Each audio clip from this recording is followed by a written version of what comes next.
I'm Kelly Needham, and I'd love to read a portion of my chapter from the Faithful book. Our online interconnectedness sets the achievements of others before our eyes in unprecedented ways.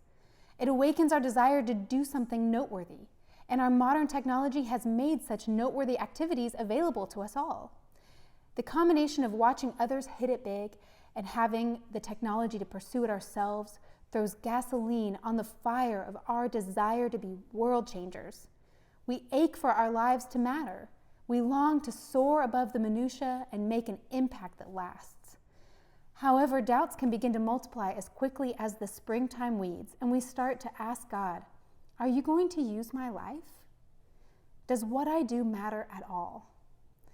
When will I begin the work that really matters? Amid the Esthers, Ruths, and Deborahs are many lesser known women who advance the kingdom through small acts of faith and obedience. Each of these women face the temptations that we face. Temptations to let our difficulties and our obscurity define and discourage us. These women believed God to be good and worthy of their obedience, so they did the hard daily work of ordinary obedience. They cared for nephews, resolved conflicts, went to work, and endured suffering with grace. Simple, unimpressive things that were not posted or retweeted and didn't win awards. But through these small acts of faithfulness, quietly done behind the scenes, God advanced his kingdom. The legacy of their lives reminds us that when God decides to use someone for his kingdom, he often doesn't put that person in the limelight. For these women, he sovereignly put them in positions of hiddenness and difficulty so that at just the right time, their faith would change the world. Well, it's so fun to talk about this song with you guys. This was our very first write of the whole Faithful experience. And we were writing about Sarah and Genesis 18, where she's just kind of laughing and saying, there's just no way that I'm going to ever have a son at my age.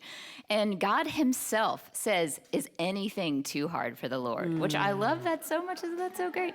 It's so good. It's so good. And he says, at this appointed time, next year, I'm going to come back, and guess what? You're going to have a son. So cool. I think I would have laughed too. Yes. Yeah, as I was thinking about our songwriting experience, I couldn't help but think about, I can't remember if we talked about this, but I'm sure we did. I've had 4 miscarriages.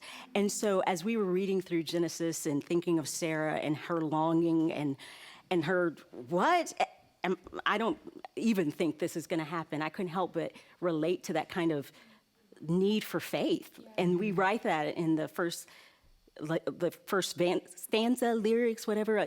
Sarah, what was it? Yeah, we wrote about that. We need faith. Yeah. Is he good? Call him good. Know he's good. Consider him faithful. Call him good. Yes. Know he is able. Yes, know he is able. He is able to do more than we can ask or imagine. And so I just so related to that. And I know that so many women will relate to that longing and that need for comfort and to know that God is faithful and we can call him good. And it's such a good example of like an old story that many of us have heard so many times. And yet, when I hear that refrain, I need it today. I need again to hear that he's faithful.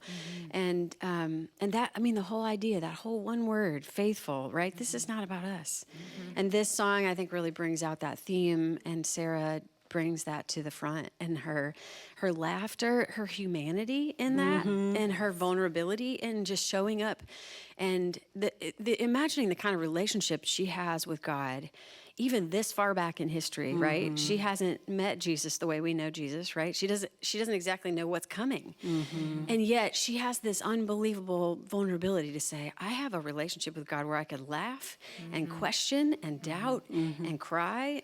And yet I see him fulfilling the thing he said he's going to do. Yes, so, amen. Anyway, I just, man, what a gift to write with you two. It was like a sunny, we were sitting outside for this one, sitting on the ground, like, it, you know, I mean, so and I think little Sam was in the, that was our first session, so he was tiny. And yes, it was such a joy. Yeah. And me being the non-songwriter, what you all have just welcomed me, it was such a beautiful picture of the church. And so I'm so glad that we are all here together. In this band and all that God is doing. And I can't wait to hear the song. Thank you.